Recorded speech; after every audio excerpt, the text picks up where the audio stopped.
Բարև ձեզ, սիրելի հայրենակիցներ, ես Արկադի Վարդանյանն եմ եւ ինչպես միշտ վարում եմ մեր կիրակնօրյա հերթական հաղորդումը, որի թեման է այսօր Սասնա ծռերի մեղադրանքի քաղաքական պատճառները եւ հետևանքները։ Այսօրվա զրույցի մասնակիցներն են մեր առայժմ դեռ հեռավոր ամերիկյան ափերում բնակվող մեր հայրենակից Հայկ Մարտիրոսյանը եւ ազգային ժողովրդավարական բևեռի նախաձեռնող խմբի անդամներ պարոն Եղիժե Պետրոսյանը եւ Տիգրան Խզմալյանը։ Բարև ձեզ, պարոն Հայկ։ Բարև ձեզ։ Ես կարծում եմ, քանի որ երբեմն ասում են, որ հերվից ավելի լավ է երևում, ավելի օբյեկտիվ, այսպես պատկեր կարող են տեսնել մարդիկ, սկսենք հավանաբար մեր հարգելի Հայկից։ Դե ինչպես Հայկը արդեն նկատել է, ինչպես բոլորս ենք նկատել եւ բոլորս ենք այս մթնոլորտում ապրում արդեն ամիսներ շարունակ, մենք չունենք այսօր Հայաստանում ոչ կառավարություն, ոչ ազգային ժողով, ոչ դատավիրավական համակարգ, ոչ դատախազություն, ոչինչ չունենք։ Բայց դրա փոխարեն մենք ունենք մի աննման, ուրեմն վարչապետ, որի հետևորդները, որի մոլի, այսպես ընկերները, աջակիցները շարունակում են պնդել, որ վարչապետ ունենք, աշխարհը չունենք։ Այնպես որ ձեր կարծիքը շատ հետաքրքիր կլներ, հարգելի Հայկ։ Խնդրեմ։ Ես համաձայն եմ, մենք իրոք վարչապետ ունենք, որ աշխարհը չունի եւ դա ապացուցվում է Hard Talk-ին տված վերջին հարցազրույցով, երբ քո երկրին մեղադրում են ռազմական հանցագործությունների մեջ եւ դու շատ պարզ, այսպես տեսանելի թափանցիկ ձևով խուսափում ես պատասխանելուց եւ ուղղակիորեն հերքելուց, քեզ նորից են հարցը տալիս եւ դու էլի նույն բանը չես անում, փոխարենը բերում ես փաստարկ, հակափաստարկ իբրև թե Սումգայիթով, այսինքն լրելիային ուղղակիորեն եւ անհերքելիորեն, որովհետեւ անհերքելի է այդպիսի իրավիճակում, ընդունում ես, որ քո ժողովուրդը եւ քո պետությունը կոնֆլիկտի սկզբում գործել է ռազմական հանցագործություններ։ Մեկ, երկրորդը կրկնում ես այն հիմար եւ ազգադախ թեզը, որ Արցախյան հարցի յուրաքանչյուր լուծում եւ հպարտորեն որերորդ անգամ այդքան հայհոյվելուց, քննադատվելուց հետո կրկնում ես այն հանցավոր թեզը եւ հակահայկական թեզը, որ յուրաքանչյուր լուծում պետք է ձեռնտու լինի հայ ժողովրդին կամ հայաստանցիներին, այսպես կոչված Արցախի ժողովրդին, թեև նրանք նույնպես հայաստանցիներ են, եւ Ադրբեջանի ժողովրդին, դա է սարսափելի մասը, եւ երրորդը վարչապետը կրկին ընկնելով մոլուցքի մեջ, որովհետև ինքը խոսում է իհարկե արևմտյան լսարանի հետ, Hard Talk-ի միջոցով նախ եւ առաջ, եւ մոլուցք ունեն դուր գալու եւ երևալու ծայրահեղ դեմոկրատներ այս իշխանությունում, խոսում է փողզիչումների պատրաստ լինելու մասին։ Ես ուզում եմ հարցնել, ինչ ունենք մենք փողզիչելու։ Ենթադրենք Ադրբեջանը գնաց ինչ փողզիչումների։ Ինչ պետք է մենք փողզիչենք։ Իհարկե խոսքը գնում է, այստեղ որևէ կասկած չկա, ազատագրված կոչվող, ազատագրված 7 շրջաններ կոչվող տարածքների մասին, որոնք տարածքներ չեն եւ 7 շրջաններ չեն Ադրբեջանի, դրանք Հայաստանի Հանրապետության տարածք են եւ պատմական Հայաստանի տարածք են։ Եվ ինչպես նկատեց եւ նշել է մեր գործընկեր Արա Պապյանը, վարչապետը ընդամենը պետք է դրան հղում աներ եւ անգամ դա չարեց։ Այսինքն մենք իրոք ունենք վարչապետ, որը, գիտեք, ես չեմ ուզում մենք կենտրոնանանք իր անգլերենի վրա կամ ակցենտի վրա, որովհետև ես ինքս իմ գիտակցական կյանքի շատ զգալի մասը արևմուտքում ապրելով նույնպես խոսում եմ տարբեր լեզուներով ակցենտով եւ ակցենտը շատ բնական բան է, նրանք ովքեր չեն ծնվել գրեթե միշտ խոսում են ակցենտով տվյալ երկրներում եւ ոչ էլ լեզվի մակարդակին պետք է ուշադրություն դարձնել, կան ղեկավարներ, որոնք ընդհանրապես անգլերենին չեն տիրապետում։ Հասկացանք, կա խնդիրներ ինքնաարտահայտվելու, այսպես սխալ մտքեր արտահայտելու, շատ ավելի նախընտրելի էր, որ ինքը հայերենով խոսեր, բայց դրա վրա չի կարելի հիմա կենտրոնանալ։ Պիտի կենտրոնանանք այն հանգամանքի վրա, թե ինչ բովանդակություն եւ ինչ ասվեց։ Եվ նաեւ նշեմ, որ ակնհայտ զգացվում էր, որ վարչապետը ճակերտների մեջ իբրև թե դասեր է քաղել իր ստորադրյալի Զորաբ Մնացականյանի նույն հաղորդմանը տված խայտառակ հարցազրույցից եւ փորձում էր այսպես ագրեսիվ եւ ակտիվ երևալ իբրև թե հաղորդավարին պատասխանում էր տեղը տեղին, բայց իհարկե ստացվեց բոլորովին այլ պատկեր, որովհետեւ բովանդակային առումով դա սարսափելի ֆիասկո էր։ Եվ այո, վարչապետ ունենք, աշխարհը չունի, այսպես սեփական երկիրը վարկաբեկել եթերում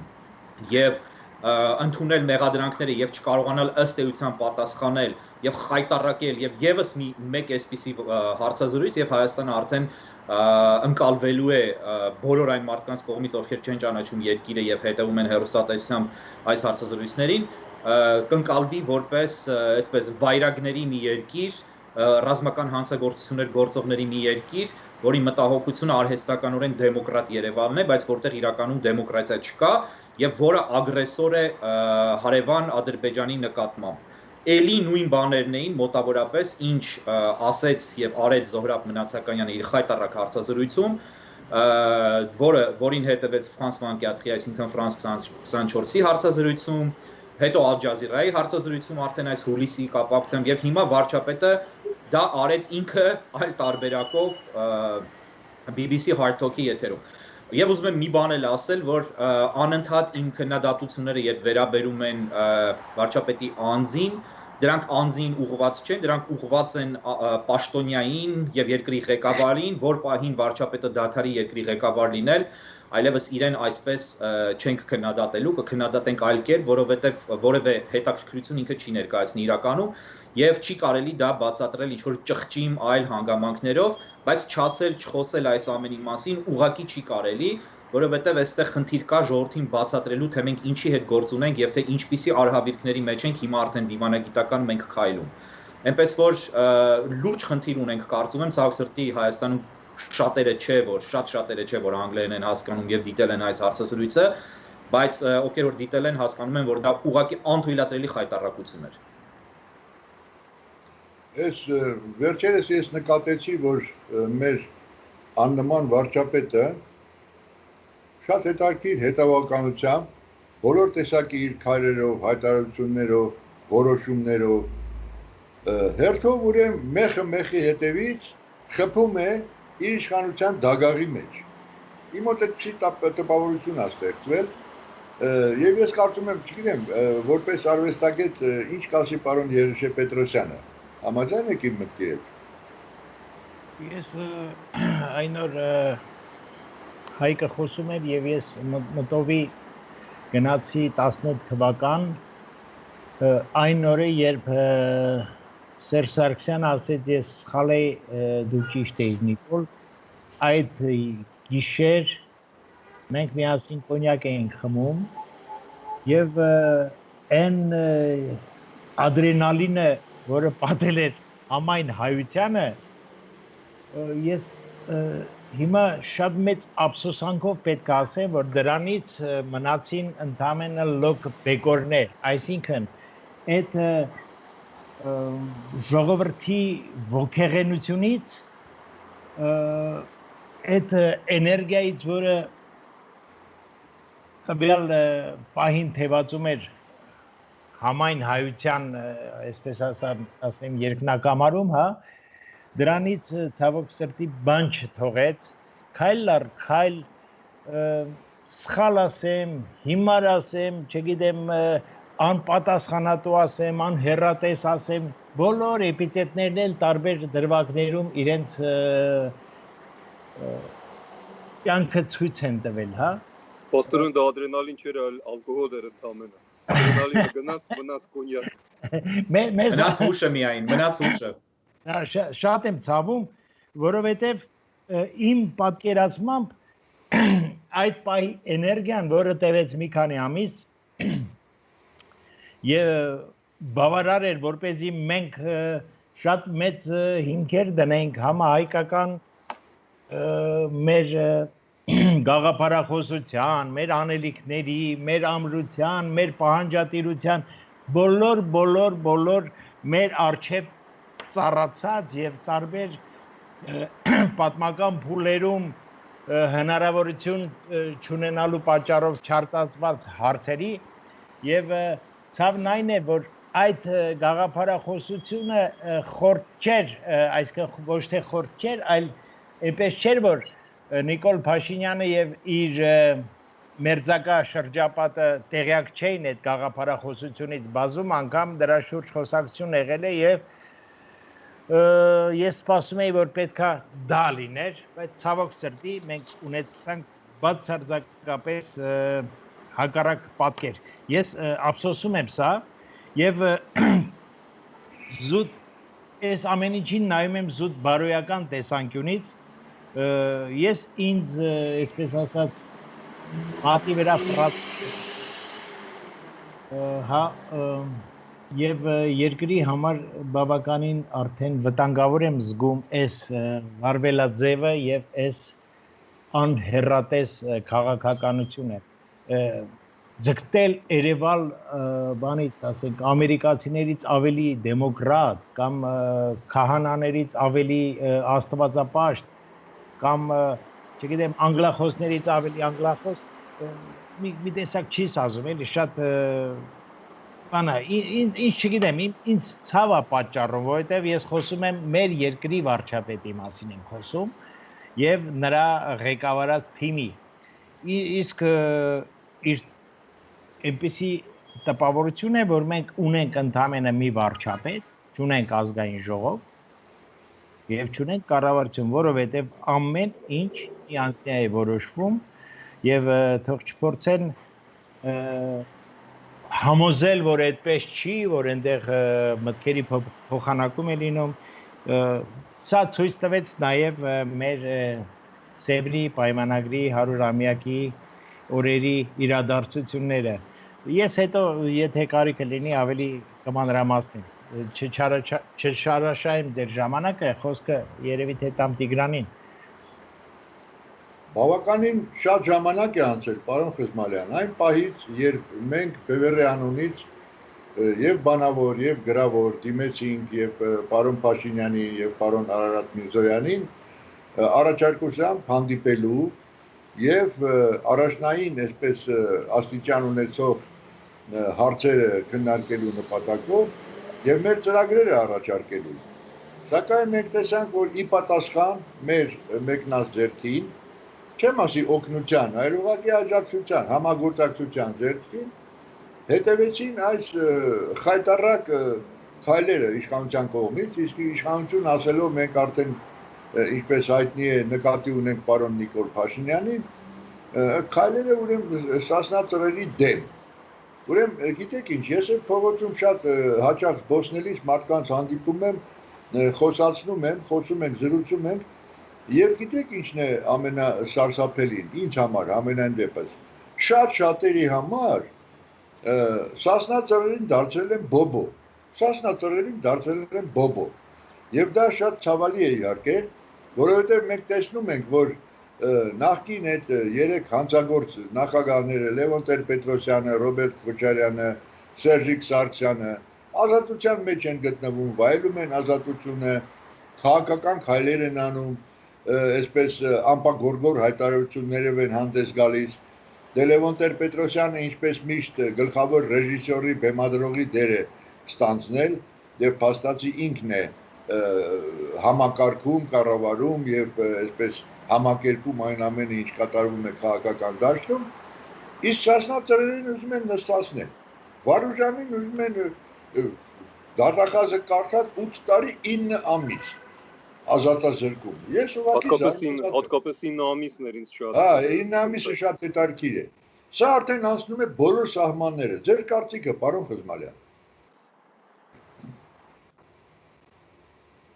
Քաղաքենիական այդպիսի կարծրատիպ կա, որ քաղաքականությունը բարոյականության հականիշն է, զուրկ է։ Չպետք է լինի բարոյականություն քաղաքականության մեջ կամ որտեղ կա քաղաքականություն այնտեղ չկա բարոյականություն կրկնում եմ իմ խորին համոզմամբ եւ աշխարհի պատմության դասերը ապացուցում են դա որ սա պատրանք է սա սխալ է անբարոյական քաղաքականությունը շատ կարճ ժամանակ կարող է տևել եւ մեծ հաշվով հաջողություններ չի բերում Ես եթե դուք մի վարքյանով անդրադառնամ ձեր առաջին հարցին, որովհետև սա էլ առնչվում դրան, քաղաքականությունը անբարոյական է, կարծելով այս դուրս փորձուկները անգրագետ, անպատրաստ փորձում են լուծել հսկայական հարցեր, տեսեք, BBC հարցազրույցը երկու կարևոր հանգամանք ուներ։ Ես հիմա կանցնեմ Սասնա ձեր հարցին, բայց ուղղակի ուզում եմ մեծ ենթատեքստ հիշեցնել, որ այս ամենը մեծ ենթատեքստում է։ Նախ Փաշինյանը խոսում էր Սևրի 100-ամյակից հաշված օրեր անց եւ Վիլսոնյան իրավարար վճռից ամիսներ առաջ։ Այսինքն 100-ամյա մի համատեքստում եւ նա ոչ մի խոսք չասեց այդ մասին։ Ինչ է այստեղ ավելի շատ անբարոյականությունը, հիմարությունը, քաղաքականության հետ որևէ առնչություն չունենալը։ Կարծում եմ 3-ներ կան, բայց ամենամեծ չխոսենք այստեղ բարոյականությունից։ Դա ուղղակի քաղաքական առումով ծիծաղելի է, ճղճիմ է եւ անթույլատրելի։ Բոլոր հարցերին կարող էր հնչել այդ մեկ պատասխանը, որը հանելու էր այդ բոլոր հարցերը, եթե նա պատրաստված լիներ։ Եվ երբ որ դուք ասում եք, որ մենք իրենք ձեռք էինք մեկնում, մենք միասին փորձում էինք, մենք առաջարկում էինք օգնություն ինչու՞մ, միասին լուծել այդ քաղաքական հարցերը, պատասխանատվությունը կիսել։ Երկրորդ հանգամանքը, որի վրա ուզում եմ ձեր ուշադրությունը սևեռել, BBC հարցազրույցը Փաշինյանին եկավ պատահեց մի շատ բեկումնային պահին, երբ մեր աչքի առաջ սովետական կայսրության հերթական մի այդ հրեշի հերթական մի գլուխն է կտրվում Բելարուսում եւ ամբողջ աշխարհը ուշադրություն դարձրեց, որ ինչպիսի անհեթեթություն է Ալիևի, Պուտինի, Սի Ցզինպինի հետ միասին նրան շնորհավորում է այսպես կոչված հեղափոխական Փաշինյանը։ Բոլորը այդ մասին խոսեցին, բոլորը գրեցին տարբեր երկրներում, թերթերում եւ սոցիալական ցանցերում եւ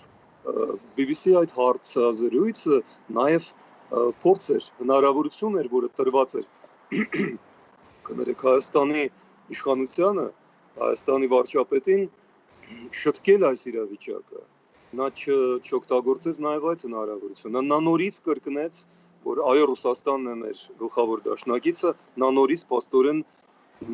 մտավ ռուսական սապոգի տակ։ Նա նորից հրաժարվեց արևմտյան քաղաքակիրթ աշխարհի հետ դաշնակցելու տրված նրա այդ հնարավորությանը։ Եվ այս կոնտեքստում նրա ընտրությունը վերադառնալ այս օրերին 4 տարի առաջ կատարված իրադարձություններին, որոնք եւ դա անվիճելի է մեկնարկ տվեցին այն գործընթացին, որը իրեն ի վերջո հենց իրեն բերեց իշխանության գագաթ, դա էլ է մի կողմից անբարոյականություն, որովհետև այսպես կոչված հեղափոխությունը չի կարող ուրանալ։ Մենք տեսանք, որ ուրացավ ու դրժեց այդ հեղափոխության հիմքերը, մարդկանց ժողովուրդների բռնապետության դեմ ապստամբելու սրբագույն իրավունքը։ Մյուս կողմից դա խոշորագույն քաղաքական սխալ է, որը մեզ հուշում է, որ դա անգամ նրա մանիակալ փորձը չէ ինչ որ բան փոխել, դա թելադրանք է։ Նրան դա թելադրում են։ Դա ամուսարը եւ մնացած այն խայտառակ սխալները, որ 15 օրվա ընթացքում, 13-14 օրվա ընթացքում օգոստոսի սկզբից նա կատարեց։ Նա 2 շաբաթվա ընթացքում վերադարձրեց մեր երկիրը 2 տասնամյակ հետ։ Առայժմ այսքանը։ Այո, դուք ճիշտ եք ասում։ Գիտեք ես ինչ հիշեցի, երբ խոսքը գնաց քաղաքականության եւ բարոյականության մասին, թող դա ինքնագովված չընչի, բայց ես հպարտությամբ հիշեցի, որ իմ դոկտորական մենագրությունը հենց այդպես էլ կոչվում է քաղաքականություն եւ բարոյականություն, եւ լույս է տեսել 22 տարի առաջ։ Հիմա մենք տեսնում ենք, հարգելի հայք, ես ձեզ եմ դիմում, մենք տեսնում ենք, որ Նիկոլ Փաշինյանի քաղաքականությունը ոչ միայն անբարոյականություն է, այլ դրա հետ միասին նաեւ տգիտություն, նաեւ լկտիություն, եւ այդ լկտիության աստիճանը եւ սահմանները գնալով ավելի ու ավելի այսպես ընդարձակվում են, եւ այս վերջին շարժումները դառնանք մեր բուն թեմային այսօրվա խոսակցության Սասնա ծրերի նկատմամբ դա վառ հայտարարությունն է։ Դե, բայց մենք գիտենք, որ բռնապետությունները, բռնապետերը եւ մանավանդ բռնապետիկները երկար կյանք չունեն։ Մենք տեսնում ենք ինչ է կատարվում Բելարուսում, մենք տեսնում ենք դա ինչպեսի արձագանք կունենա Ռուսաստանում, մանավանդ Խաբարովսկում տեղի ունեցող այդ իրադարձությունների ֆոնի վրա եւ այլն։ Հիմա դուք քանի որ տարիներ շարունակ այսպես ասենք, ազատ աշխարհի առաջատար երկրներից մեկում եք բնակվում եւ այդպիսի ֆիզիկապես չեք զգում երևի այն աստիճան ինչպես մենք ենք զգում, ֆիզիկապես չեք զգում անբարոյական քաղաքականության այսպես հետևանքները, ինչ կասեք, այս լավ, այս Սասնա ծռերի պատմությունը ինչով պետք է ավարտվի։ Ես կարծում եմ, որ ինչպես տղաներն են ասում, մեր Սասնա ծռերի անդամները, ես նկատի ունեմ առաջին հերթին իհարկե Ժիրայրին եւ Վարուժանին, նրանք ասում են, որ սա փաստացի շատ է նմանացնում քաղաքական ինքնասպանությանը։ Խոսքը ձեզ եմ տալիս, պարոն Հայ։ Իհարկե քաղաքական ինքնասպանության տար էստեղ կա, բայց նախ կուզենամ ընդգծել, որ ես ինքս Սասնա ծռերի անդամ չեմ եւ որևէ քաղաքական ասոցիացիա բացի Բևերի անդամ լինելուց չունեմ։ Եվ ես խնդրին եւ Սասնա ծռերին մոտենում եմ շատ օբյեկտիվորեն։ Եվ կարծում եմ ձեզանից որևէ մեկը այստեղ մեզանից 4-ից որևէ մեկը անդամ չի, եթե չեմ սխալվում։ Այնպես որ ուզում եմ, որ հանդիսատեսը հասկանա, որ մենք համակրում ենք իրենց արարքի համար, իրենց որակների համար, բայց քաղաքականապես մաս չենք կազմում կուսակցությանը։ Եվ կիսում ենք գաղափարներ, ոմանք մի քիչ ավելի շատ, ոմանք մի քիչ ավելի քիչ, բայց պետք է նկատի ունենանք, որ օբյեկտիվության տար կա, որովհետև ոչ թե անդամության պատճառով ենք համակրում, որովհետև անդամ չենք իրականում, այլ գաղափարների։ Հիմա վերադառնալով ձեր պատասխանին, ասեմ, որ պատահական չէ, որ վերջին 2.5 տարիների ընթացքում ընդգծված կերպով Սասնա ծռերի ղեկավարությունը եւ ընդհանրապես կուսակցությունը փորձել են դեմոնիզացնել։ Այսինքն հստակ քաղաքականություն է գնացել տեր-պետրոսյանական գաղափարախոսություն դավանող ապազգային իշխող ուժի կողմից կենտրոնացված ձևով ասոցացնելու ամոթալիության հետ Սասնա ծռերը, ներկայացնելու որպես նախնադարյան եւ բռնություն կրող ուժ, որը խայտառակ անբարոյականություն է եւ հակառակ է իրական արևմտյան արժեքներին, որովհետեւ եթե հետ նայենք պատմության մեջ բազմաթիվ օրինակներ կան, երբ ամենադեմոկրատական շարժումները եւ ազատատենչական եւ ազատասիրական շարժումները սկսվել են զենքով պայքարով, որոնցից լավագույն օրինակը այն պետությունն է, որին թերևս կարծում եմ մեծ սիրով հղումներ տարբեր առումներով անում են նույն իշխանավորները այսօրվա, դա Միացյալ Նահանգներն է, որտեղ բրիտանական թագավորական իշխանության դեմ կռիվը գնաց զենքով, այսինքն պայքարը գնաց զենքով, ոչ ոք ձեռքերը չէր բարձրացրել վերև, ձեռքերը բարձրացնում են վերև, երբ ոչ թե նրա համար, որ շատ քաղաքակիրթ են, այլ ինչպես Գանդին բազում անգամ զենք բարձրացնելը չի արդարացրել իրեն կամ ահռելի զոհեր են եղել, փորձում են մեկ ուրիշ բան եւ եւս մի քանի այլ հանգամանքներում, որոնք հիմա չեմ ուզենա այսպես քաղաքագիտական խորը վերլուծությունների մեջ մտնել։ Բայց եթե դու ունես բռնատիրություն, եթե դու ունես ապօրինի իշխանություն, եթե դու ունես ոչ լեգալ եւ ոչ լեգիտիմ, որովհետեւ երկուսը տարբեր են իրարից, հաճախ համատեղվում են, բայց դրանք տարբեր բաներ են։ Իշխանություն ունես, իշխանություն, որի ոստիկանները մարդիկ են սպանել ըստ էության, որի ոստիկանները մարդկանց են ճնշել ըստ էության, որի ոստիկանները հենց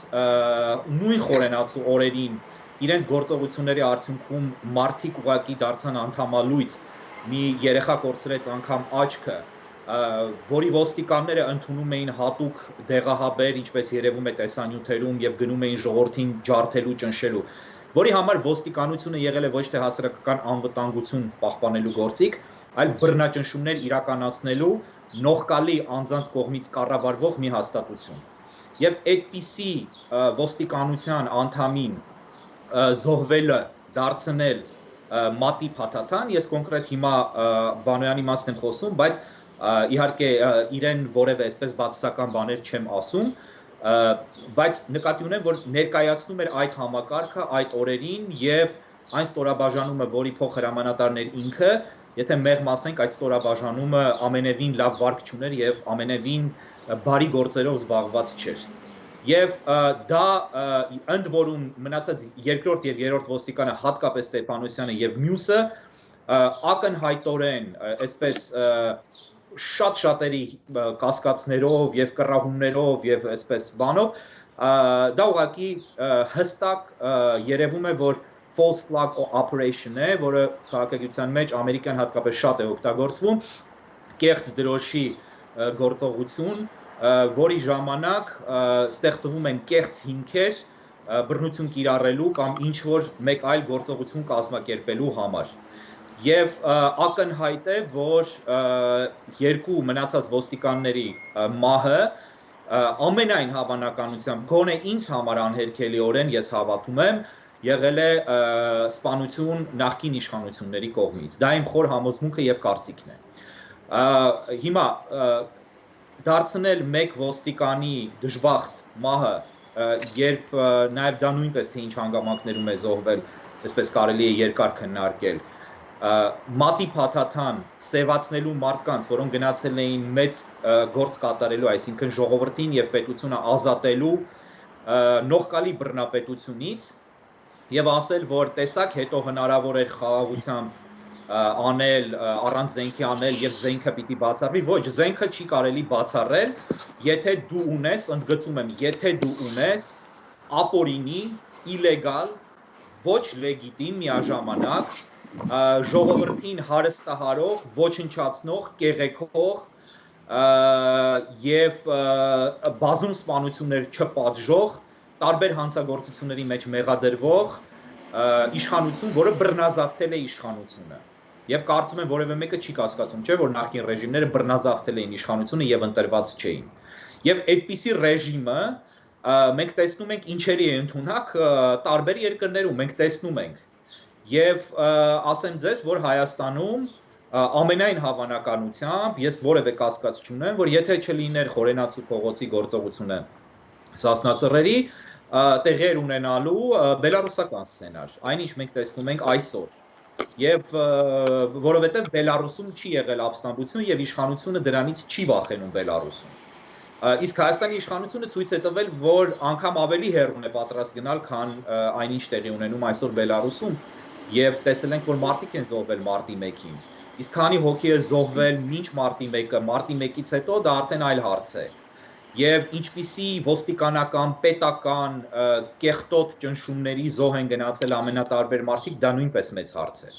Եվ այսպիսի ռեժիմի բռնատիրության դեմ զենք բարձրացնել, դա գիտեք, դա նույնն է, որ ասենք պիտի լիբիացիները Խադաֆիի դեմ պայքարեին բաց ձեռքերով։ Այստեղ այլ խնդիր է,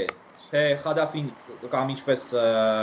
Հայաստանում եւ Ռուսաստանում են ասում Կադաֆին ինչպիսի դեր էր խաղում, ով էր, պետք է նրան հեռացնել, թե ոչ, դա բոլորովին այլ խնդիր է, բայց արևմտյան քաղաքական եւ քաղաքագիտական տեսակետը այն է, որը անպայմանորեն չի, որ ես կիսեմ բոլոր հարցերով հենց կոնկրետ Լիբիայի պարագայում, որ ճիշտ էր զենք բարձրացնելը Խադաֆիի դեմ, որովհետև այլ կերպ հնարավոր չէր ազատվել բռնապետությունից, դաժան արյունարբու բռնապետությունից, եւ ոչ միայն Խադաֆիի դեմ։ Ես ձեզ ասեմ մի բան, Վենեսուելայում նոր, այսպես կամ երկրորդ կամ ինքնահռչակ նախագահ, որ ազգային ժողովի իրենց պարլամենտի ղեկավարն է, իր կողմնակիցները ուղղակի բարիկադներ կառուցեցին եւ զինված պայքարում էին Մադուրոյի իշխանության դեմ եւ Մադուրոն մեղադրում է նրանց ապստամբության մեջ, բայց ահաբեկիչներ որքան գիտեմ չի անվանում եւ ժողովրդի տրամադրվածությունը այսպես այդպիսին չի եւ արևմուտքը հաստատ չի համարում ահաբեկիչներ։ Քաղաքական պայքար է գնում, մի քիչ իհարկե իրականությունը ուրիշ է, բայց ասածս այն է, որ անգամ արևմտյան, այսպես չէ որ Հայաստանի իշխանությունները պապից ավելի կաթոլիկ են եւ փորձում են Գանդիից ավելի Գանդի լինել եւ մնացած այսպես Մանդելայից ավելի Մանդելա լինել, մոռանալով որ Մանդելան որակվում էր որպես ահաբեկիչ, որովհետեւ պայթեցումներ էր կազմակերպել Հարավային Աֆրիկայում, Մանդելայի պատճառով մարդիկ էին զոհվել եւ այլն եւ այլն։ Եվ նաեւ խաղաղության Նոբելյան մրցանակակիր Յասիր Արաֆատը համարվում էր պաշտոնապես ահաբեկիչ մինչև Պաղեստինի ինքնավարության ղեկավար դառնալը, որովհետև ուղղակիորեն ներքաշված էր զինված պայքարի եւ մարդկանց սպանությունների մեջ, իհարկե դա նույնպես բոլորովին այլ օրինակ է, եւ այստեղ խնդիրը արդարացնել, չարդարացնել, կողմ լինել, չլինելը չի, այստեղ ընկալումների խնդիր է։ Ես ուզում եմ այս օրինակներով ասել, որ տարբեր դեպքերում տարբեր ընկալումներ կան, բայց գոնե Հայաստանի պարագայում զինված պայքարը այն իշխանության դեմ, որը ապօրինի է զավթել իշխանությունը, որը ընտրված չէ, որը հարստահարում եւ ըստ էության իրականացնում է սպիտակ ցեղասպանություն, կապ չունի դա հայ ազգի իշխանություն է, թե դա ենթադրենք հայերի թշնամի ազգի իշխանություն է, տիրապետություն է Հայաստանում։ Այդ իշխանության դեմ անհրաժեշտ է պայքարել բոլոր հնարավոր միջոցներով, ընդ որում օրինական միջոցներով։ Իսկ ապստամբությունը դա լիովին օրինական միջոց է, երբ դու ունես իշխանությունը ուզուրպացրած բռնատիրություն։ Հիմա եթե կլինեն մարդիկ, ովքեր կասեն, որ Սերժ Սարգսյանի ռեժիմը չէր ուզուրպացրել իշխանությունը, այստեղ արդեն թեմա չկա խոսելու։ Բայց մենք պիտի հասկանանք, թե ինչի դեմ էին մարդիկ եւ ինչու էին մարդիկ զենք բարձրացրել։ Որքան ես եմ հասկանում, դիմել էին զենքի, որովհետեւ հատկապես ապրիլից հետո հասկացել էին, որ տեղի ունենում պետական դավաճանություն։ Ուրիշ հարց է, որ Փաշինյանի իշխանությունը պետական դավաճանության թեզը ջրեց եւ այսպես whitewash արեց, ինչպես ասում են անգլերենում, այսինքն լվաց։ Բայց այդ թեզը շարունակում է ապրել շատերիս համոզմունքներում եւ կարծում եմ, որ քչերն են կասկածում, որ դա իրոք դավաճանական ռեժիմ էր եւ այդպիսի ռեժիմին ինչպես պետք է հեռացնել։ Հիմա նորից կասեն այդ հիմարները, թե պետք է բաց ձեռքերով մենք տեսել ենք սպանություններ մարտի 1-ի ժամանակ, մենք տեսել ենք սարսափելի բռնաճնշումներ, մենք տեսել ենք ոստիկանական ահաբեկչություն Հայաստանում, երևույթը որպես ահաբեկչություն ընդդեմ ժողովրդի։ Եվ ինչպես պետք է պայքարել այդպիսի բանի դեմ։ Իմիջիայլոց հիշեցնեմ եւ ավարտեմ սրանով այս միտքս, Փաշինյանի իր իսկ խոսքերը, որ ինքը կանգնած Խորենացու փողոցում տալիս էր հարցազրույց եւ ասում էր, որ բա ինչպես պայքարեն այսօր Հայաստանի ժողովրդի եւ տեսագրությունը ես տեղադրել եմ իմեջում, Հայաստանի ժողովրդի մեծամասնությանը եթե հարցնեք, իրենք արդարացնում են սա։ Եվ իրոք այդպես էր, բայց հետո ժողովրդին, քանի որ ինքը եկավ եւ այսպես սրբի կերպարով, փրկչի կերպարով բոլորիս խաբեց եւ իբրև թե իրականացրեց հեղափոխություն, որ անգամ իշխանապողություն չէր, իրեն եւ իր խմբակի իշխանություն ստանձնում էր, եւ դրանից հետո սկսեց փոխել ամբողջ այսպես նարատիվը, այսինքն ամբողջ թեման եւ ներկայացնել դա որպես իր այսպես մանկուրտների միջոցով ներկայացնել դա որպես բռնություն եւ այլն։ Անթույլատրելի են այն ոչնչությունները, որոնք իշխանության կողմից տալիս են հարցազրույցներ եւ սա փորձում է ներկայացնել բռնություն, այդ մարդիկ հայ ժողովրդի իմունիտետին են վնասում, հայ ժողովրդի պայքարելուն են վնասում եւ նույն տրամաբանությամբ պիտի ասենք, որ Բանկ Օտոմանի գրավումը Կոստանդնուպոլսում հայերի հպարտություն եւ արժանապատվություն արտահայտող Նեմեսիս գործողությունը իրենց այդպիսի մարդկանց ապազգային մանկուրտների տրամաբանությամբ նույնպես ահաբեկչություն էր կամ նույնպես զենքի դիմել էր անթույլատրելի, բայց իհարկե դա այդպես չի։ Եվ պիտի հասկանանք, որ իդեմս Սասնա ծռերի, ես չգիտեմ հետագայում իրենք ինչպիսի քաղաքական գործունեություն կիրականացնեն, բայց եթե մենք գնահատում ենք 16 թվականի հուսահատ քայլը, ապա այդ քայլը ինքնազոհողության, հայ ժողովրդի նվիրման եւ հերոսության բացառիկ օրինակ է, որից չի կարելի ամաչել եւ չի կարելի ամբողջի անուղեղությանը տրվել, այլ պետք է մնալ այն բարձր ժողովուրդը եւ ազգը, որը մենք կանք, եւ չխառնվել ամբողջի տրամաբանությանը եւ չմտածենք, թե ահաբեկիչներ էին կամ անթույլատրելի մի բան էին անում։ Կլիներ անթույլատրելի, եթե լիներ լեգիտիմ իշխանություն, եթե լիներ լեգալ իշխանություն, այսինքն ընտրված իշխանություն, եթե չլիներ բռնատիրություն։ Այդ պարագայում իհարկե զենք բարձրացնելը ժողովրդավարական կամ անգամ ոչ ժողովրդավարական, բայց իրավական եւ օրինական իշխանության դեմ հանցագործություն է։ Իհարկե, այդտեղ որևէ կասկած չկա։ Գիտեք ինչ, 2018 թվականի իրադարձություններից հետո, որոնք կոչվեցին Թավշյա հեղափոխություն, ժողովուրդը շատ բաներ սպասում, շատ մեծ փոփոխություններ, արմատական փոփոխություններ, եւ ամենակարևորը, ընդհանուր առմամբ ժողովուրդը սպասում էր արդարության հաղթանակին, արդարության վերջնական հաղթանակին։ Համենայն դեպս մենք բոլորս կարծում էինք, որ Սասնա ծռերի հետ կապված այն իրադարձությունները 16 թվականին նույնպես կարժանանան նորմալ, արդար, անկողմնակալ վերլուծությունների դատական համակարգում, դատարանում եւ այլն եւ կհայտնվեն իրական հանցագործները, նրանք ովքեր մեղավոր են ուրեմն այդ ոստիկանների մահվան համար, բայց մենք տեսնում ենք ոչ, դրա փոխարեն լկտիություն ենք տեսնում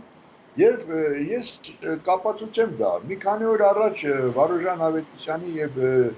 Ժիրայր Սեֆիլյանի հետ ես մասնակցեցի այդ ուրեմն զոհված ոստիկաններից մեկի Յուրա Տեփանոսյանի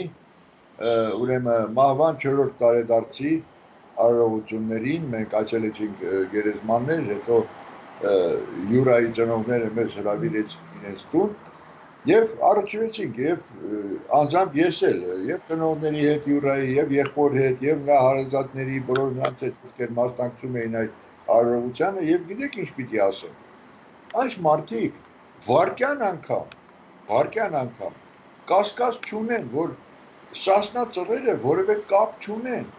իրենց որդու մահվան հետ նրանք առավել քան համոզված են որ սա Սերժիկ Սարգսյանի իշխանության կողմից կազմակերպված եւ շատ փնթի ձևով իրագործված սադրանք էր, որովհետեւ նույնիսկ քննիչներ չլինելով, չգիտեմ, իրավաբաններ չլինելով, նրանք շատ պարզ պատկերացնում են, որ Սասնա ծռերը ուղղակի եթե ուզենային էլ չէին կարող կրակ արձակել Յուրա ուրեմն Ստեփանոսյանի ուղղությամբ եւ նրան սպանել։ Ես զարմանում եմ, որ մեր պրոֆեսիոնալ, այսպես կոչված քննիչները եւ ամբողջ այդ իրավապահ համակարգը չեն կարողանում հայտնաբերել, հայտնագործել դա բացահայտել եւ այլն, չէ, որից եմ ասում, դրա փոխարեն լկտիաբար շարունակում են այդ սպանությունների մեջ մեղադրել Սասնա ծռերին եւ այդպիսի ուրեմն խայտարակ ինչ որ դատավճիռներ են պատրաստում իրականացնել Եղիշե դու ինչպես ես կարծում իհարկե քո հումորից գաղտնիքը ես շատ եմ բարձր եմ գնահատում բայց այստեղ ես կարծում եմ որ շատ լուրջ այսպես հետևանքներ մենք պետք է անենք եւ լուրջ հայտարարություններ պետք է հնչեցնենք այդ ամենի հետ կապված խնդրեմ Եղիշե Ես կուզենամ անդրադառնամ հենց 16 թվականի այդ օրերին ես ասեմ որ մինչ այդ անձամբ Սասնա ծռեր գործողության մասնակիցներից ոչ մեկի հետ անձնական շփում չեմ ունեցել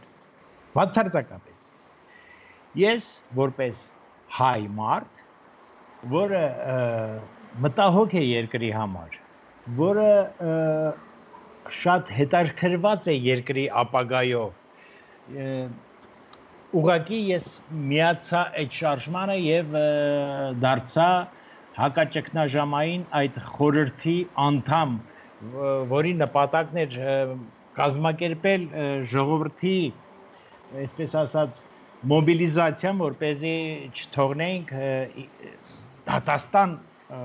իրագործվեր այդ տղաների նկատմամբ ես չեմ զղջում որ եղել եմ մասնակիցը ես անգամ հպարտ եմ որ ես որպես հայ տղամարդ ունեցել եմ արժանապատվություն եւ ունեցել եմ համարձակություն լինելու հենց առաջին շարքում որպեսզի ցույց տամ նաեւ ցույց տամ իմ համախոհությունը այդ տղաների բարձրացրած հարցերին այս դավաճանական այս կոռումպացված այս երկրի ողն ու ծուծը թալանած հա ժողովրդի արժանապատվությունը ոտնատակ տված անհեռանկար այս պետության դեմ ըմբոստանալը ես համարում եմ փառք ու պատիվ ամեն մի ըմբոստ այդպիսի մի երիտասարդի կամ տղամարդու կամ անգամ կնոջ սա էր ես այդ պրիզմայով եմ նայում այս ամեն ինչին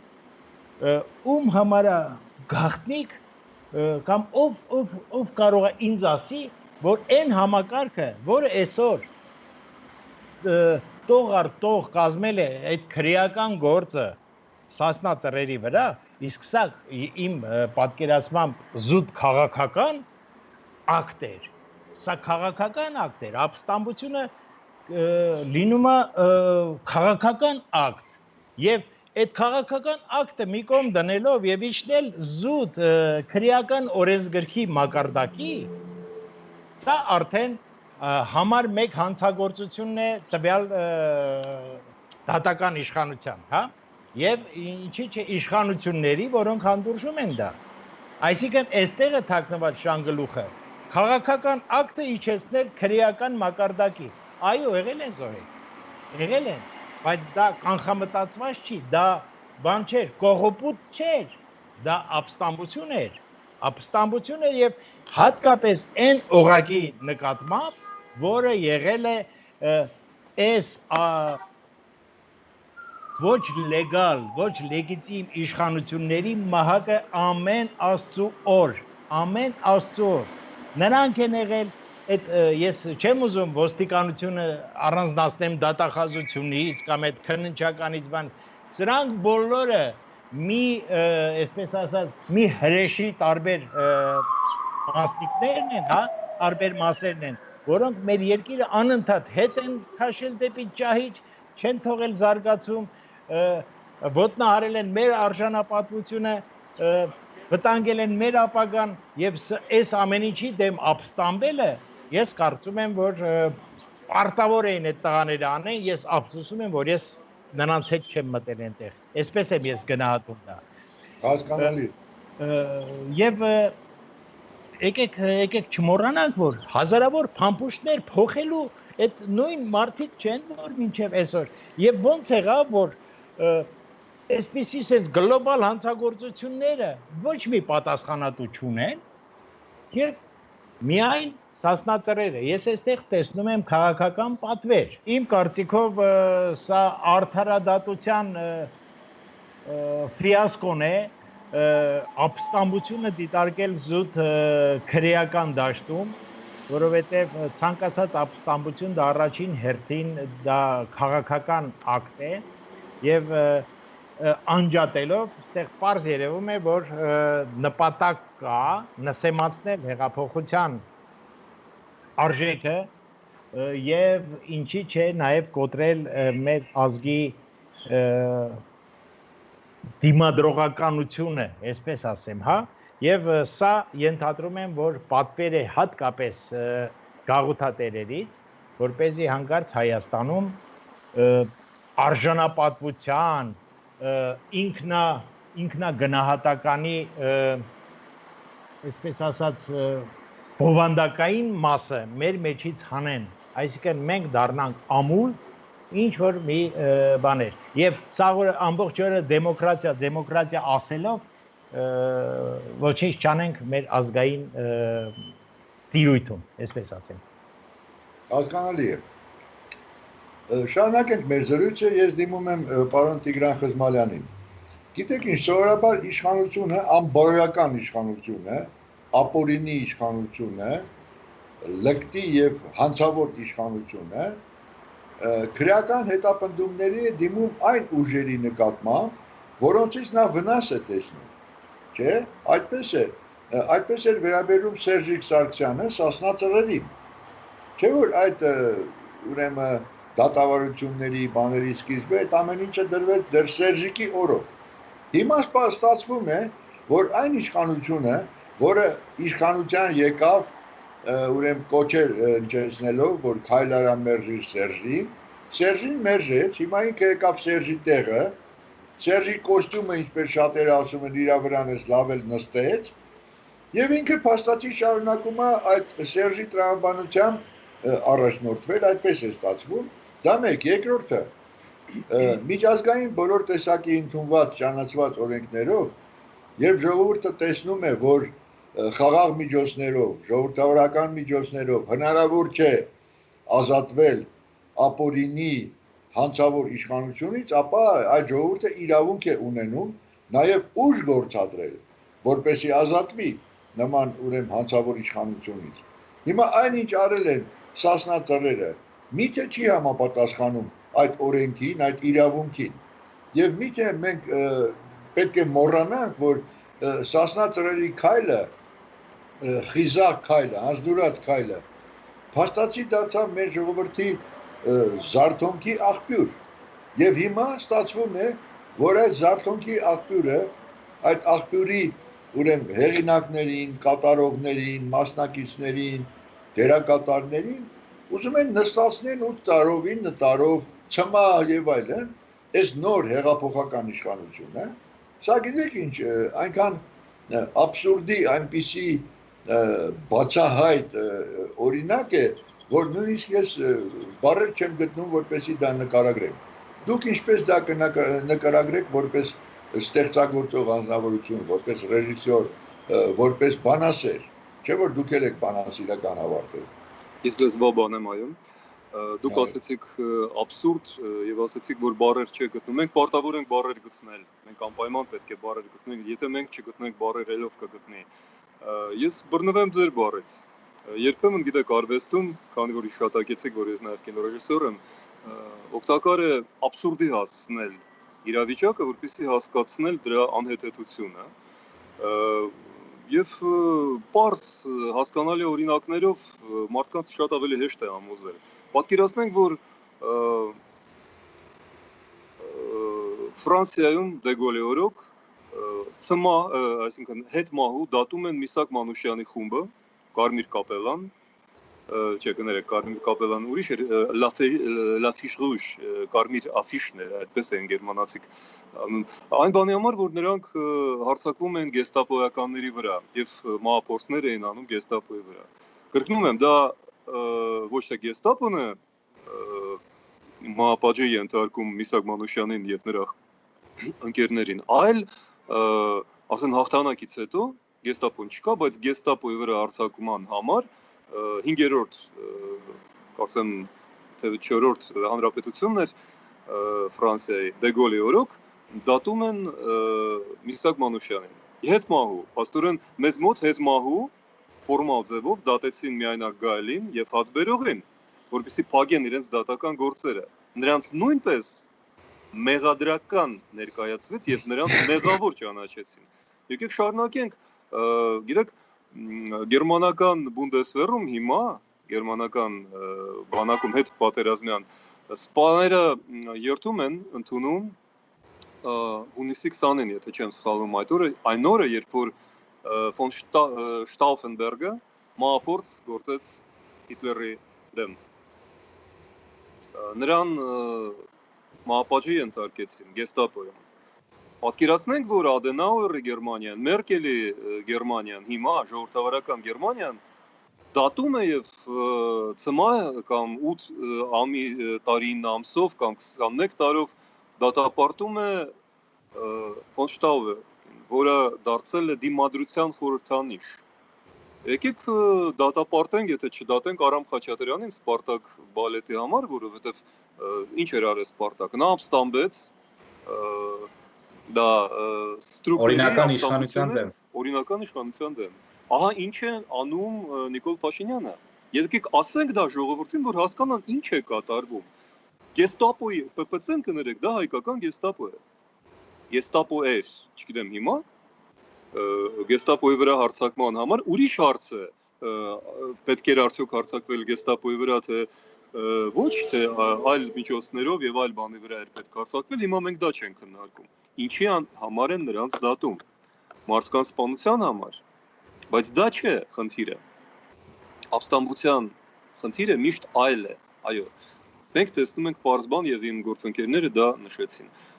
Սա ֆիասկո չէ, ինչպես իմ սիրելի Եղիշենը ասում։ Սա ռևանշ է։ Իրենք փաստորեն քաղաքական գործողությունը դիտարկում են որպես քրեական հանցագործություն։ Եվ դա շատ լուրջ հանցագործություն է ժողովրդավարության դեմ։ Այդպես որ մի հարցում Եղիշե ջան, ես քո հետ համաձայն չեմ։ Ձեռք բարձրացնելը դա ժողովրդավարություն չէ։ Դա այն կեղծ առասպել է, դա այն վարկաբեկման միջոց է։ Նրանք նախ եւ առաջ վարկաբեկեցին ժողովրդավարությունը, որովհետեւ Հայաստանում չկա ժողովրդավարություն։ Կներեք, մի սարսափելի բան ասեմ։ 2 տարի 2 ամիս առաջ Հայաստանը շատ ավելի ժողովրդավարական երկիր էր, քան հիմա։ Նիկոլ Փաշինյանից առաջ Հայաստանը ավելի ժողովրդավար էր։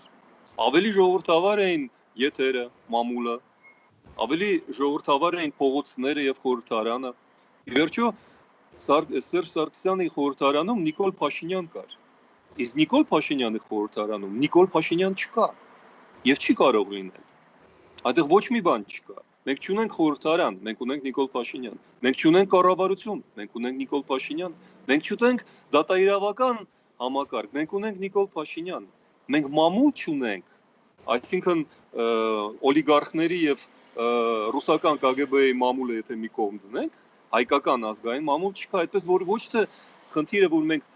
ժողովրդավարության մեջ ենք թաղված եւ ազգայինն է կորել, ոչ, ճիշտ հակառակը։ Մենք չունենք ժողովրդավարություն։ Եվ դա եմ ես դիտում Նիկոլ Փաշինյանի ամենամեծ հանցանքը։ Ոչ թե ազգայինի դեմ նա ոչինչ չի կարող անել, որտեղ նա հանդես չի գալիս ազգային դիրքերից։ Նա հանդես է գալիս իբրև թե ժողովրդավարության դիրքերից, եւ դա լավագույն միջոցն է վարկաբեկել ժողովրդավարությունը։ Եվ որպես մենք 4-ս էլ ազգային ժողովրդավարական բևեռի մաս են կազմում։ Այդ երկու հատկանները ազգային եւ ժողովրդավարական մենք ընտրեցինք նկարագրելու համար թե ինչ բևեռ ենք մենք։ Մեր դեմ կանգնած է հակազգային, հակաժողովրդավարական բևեռը։ Վերջերս այդ 10 կուսակցությունները, որոնց ես կատակով անվանեցի 10-ի, այսինքն Телеграфное агентство Советского Союза, որովհետև այն, որ իրենք 2 օր անց Սևրից հետո հիշեցին Սևրը եւ մի խոսքով չհիշատակեցին մի մեծ լավաշ հայտարարության մեջ, որ կներեք, իսկ ինչու Սևրը չստացվեց։ Թուրքիան sense, Թուրքիան sense, կներեք, Թուրքիան մոխիրների մեջ կորած է։ Թուրքիան ստորագրեց Սևրի պայմանագիրը։ Թուրքիան Օսմանյան կայսրությունը ընդունեց իր պարտությունը եւ Հայաստանին տրվելիք այդ բոլոր տարածքները պատմական։ Ռուսաստանն էր, բայց դուք պարոնայք հանրապետական կուսակցություն, ԲՀԿ, Ծառուկյանի, Վազգեն Մանուկյանը հարթնացավ, դաշնակները շտապեցին, պարոն Ղազինյանի, չեմ հիշում, մեկ Հայաստան կարծեմ կուսակցությունը, Հրանտ Բագրատյան, այսինքն մենք տեսնում ենք իրենց բոլորին, ՀՀՇ-ն, ՀՀԿ-ն, ԲՀԿ-ն, Հույդան, այ հակազգային, հակաժողովրդավարական բևեռ են նրանք։ Ժողովրդավարության հետ ոչ մի կապ չունեն։ Եվ այստեղ ով է դատավորի դերը ստանձնել։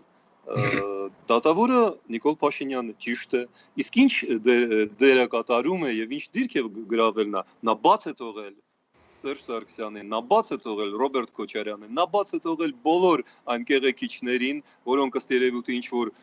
բանի դիմաց են դուրս եկել, գրավի դիմաց, պաշտոնական կամ ոչ պաշտոնական, այլ բացատրություն չի կարող լինել, բայց դատում է նա այն մարդկանց, ովքեր կյանքն են տվել անուն հայրենիքի։ Ահա ինչ է խնդիրը, եւ այստեղ ժողովրդավարության ստվեր չկա, հոտ չկա, մի նշույլ չկա, սա օլիգարխային համակարգի ռևանշն է, որոնք ուղղակի խամաչիկների թատրոնի պես մեկ մատի վրա, միջնամատի վրա բնականաբար դրել են մի խամաչիկի հերթական եւ ասում են ահա ձեզ ժողովրդավարությունը եւ դա արվում է հատուկ հիմա Ռուսաստանի թելադրանքով, որպիսի հայերը հանկարծ չհիշեն ժողովրդավարությունը, հանկարծ չդառնան նորից Բելարուս, ախր մենք այդ ամենը անցել ենք, մեր Բելարուսը մարտի 8-ն էր, կներեք մարտի 1-ն էր, մեր Վրաստանից եւ Ուկրաինայից Դոնբասու բանը Օսետիան վերցրածը դա Արցախյան պատերազմն էր, մեր հեղաշրջումները արդեն կային, դա հոկտեմբերի 27-ն է, մենք այդ ամենը անցել ենք, մենք շատ վաղուց արդեն այդ ամենը անցել ենք, մենք շատ ավելի առաջ պետք է լինենք, բայց մեզ համառորեն տանում են հետ եւ ինչպես մի դրվագում ասեց պարոն Վարդանյանը 28 ամսվա ընթացքում Նիկոլ Փաշինյանը արեց այն, ինչ մնացած 3-ը արեցին 28 տարիների ընթացքում։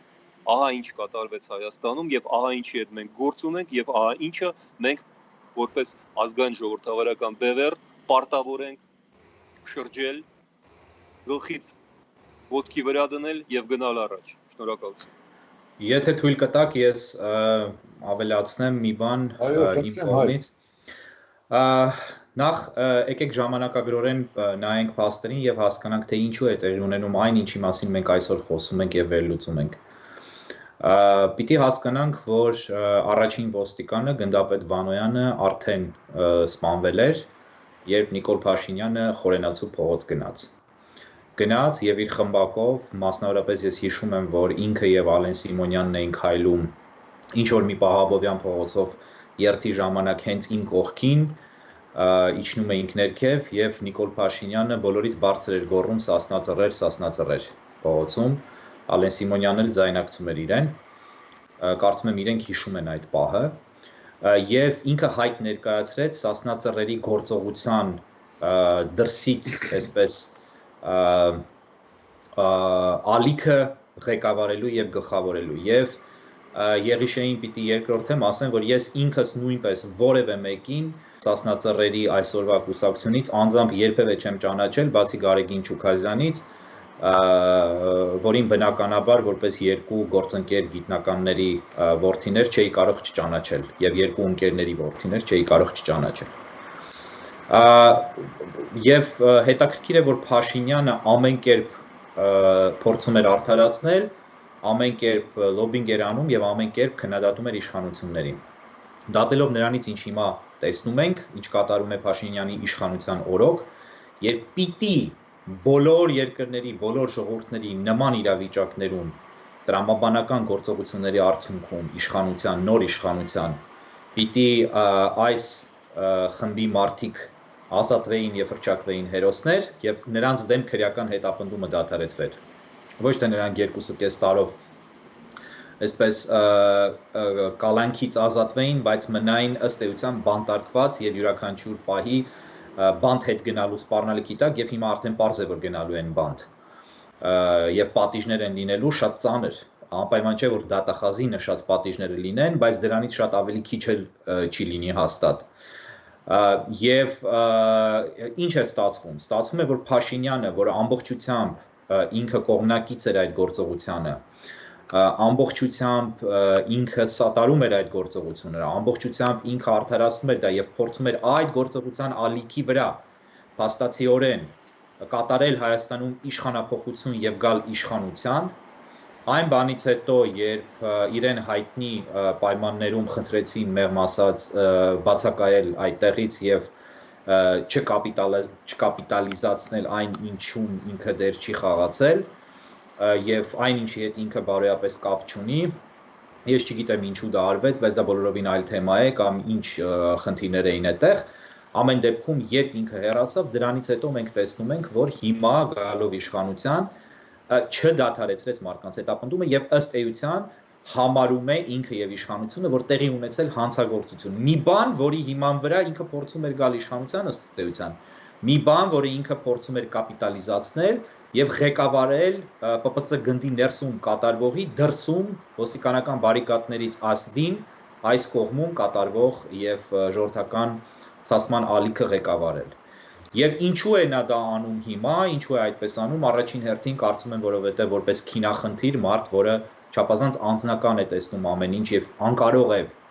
քաղաքական կյանքում վեր կանգնել անձնական զգացողություններից եւ զգացմունքներից եւ ամեն բան անձնականացնում է,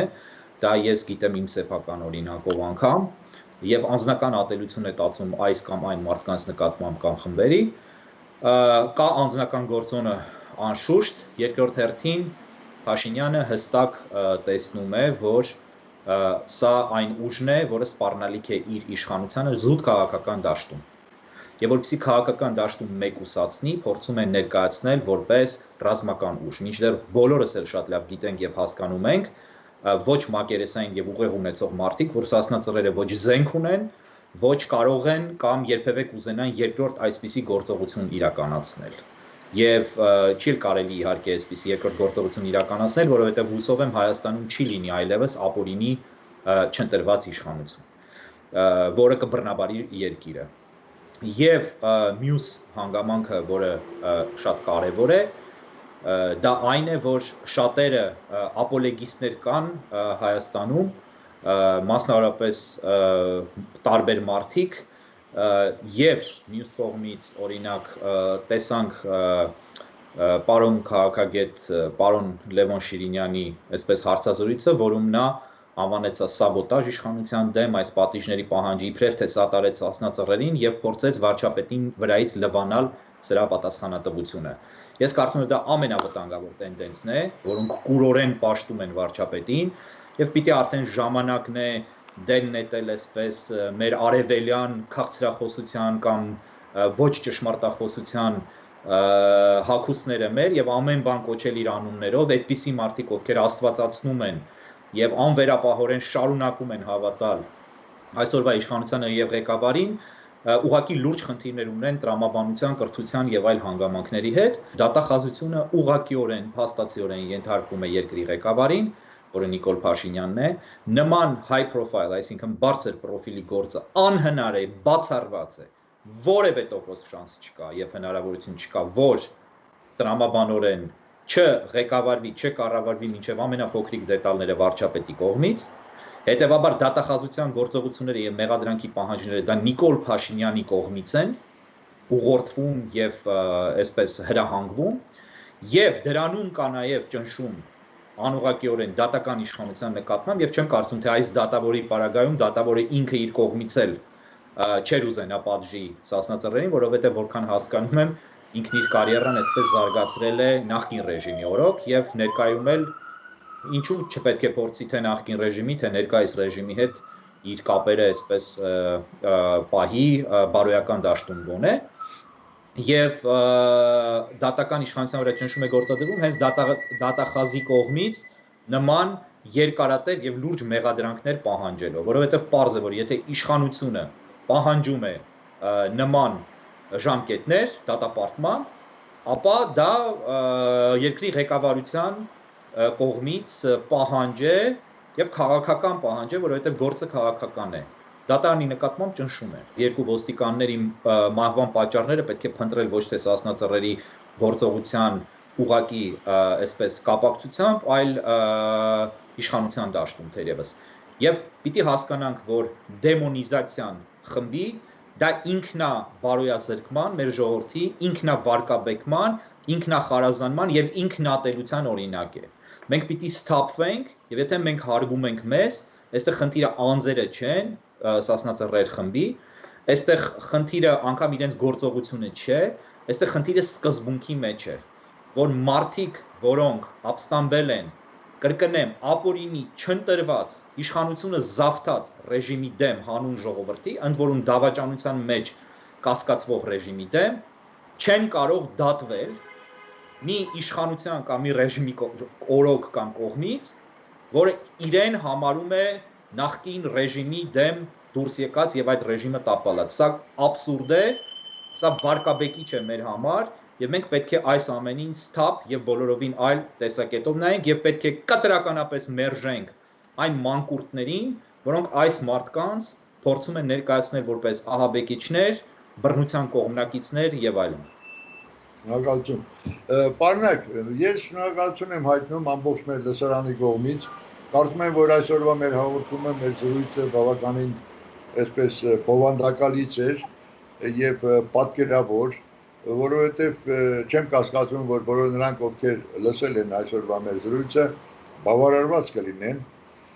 Հիմա մի փոքրիկ այսպես վերջաբանի տեսքով ասեմ հետեւյալը։ 2018 թվականի իրադարձությունները, որոնք մեզ բոլորից ոգևորել էին, կարող ենք ասել գրեթե բոլոր ազգին էին ոգևորել,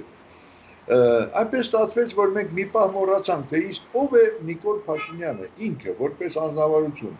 որպես քաղաքական երևույթ։ Եվ հետո հիշեցինք, մի քանի ամիս անց մենք հիշեցինք, որ նա ովքեր են նրա ուսուցիչները, ովքեր են նրա հոգևոր, բարոյական, քաղաքական ուսուցիչները։ Եվ հիմա արդեն վերջնականապես համոզվեցինք, թե դրանք ովքեր են։ Դա Լևոն Տեր-Պետրոսյանն է եւ դա Վանոս Իրադեղյանն է։ Այսինքն այն անձինք, որոնք որևէ պատկերացում չունեին եւ առնչություն չունեին ոչ ժողովրդավարության հետ, ոչ ազգային շահերի հետ, ոչ այն ամենի հետ, ինչի համար մենք ստեղծել ենք այսօր մեր ազգային ժողովրդավարական բևեռը։ Եվ վերջին հաշվով արդեն հիմա էլ հասունացել է այն պահը, որ մենք հիշում ենք Անդերսենի հայտնի հեքիաթի հակահերոսին մեր թագավորին մենք տեսնում ենք, որ այն թագավորը, որով մենք հրճվում էինք, պարտանում էինք, ծափահարում էինք, պարզվեց, որ մերկ է, եւ ոչ միայն մերկ է, նա հակաժողովրդավարական է, նա հակաժողովրդական է, եւ որքան շուտ մեր երկիրը, մեր հասարակությունը կարողանա ազատվել նման ճակերտավոր առաջնորդից, այնքան ավելի տեսանելի կլինի մեր նորմալ ապագան, մեր ժողովրդավարական, ազգային ապագան։ Շնորհակալություն ձեզ, պարոնայք, մեկ անգամ եւս հիշեցնեմ, որ այսօրվա մեր զրույցի մասնակիցներն էին Հայկ Մարտիրոսյանը Կալիֆոռնիայից, ինչպես նաև Երեշե Պետրոսյանը, Տիգրան Խզմալյանը եւ ձեր խոնարհ ծառա Արկադի Վարդանյանը։ Շնորհակալ եմ։ Մինչ նոր հանդիպումներ, պարոնայք։ Ցտեսություն։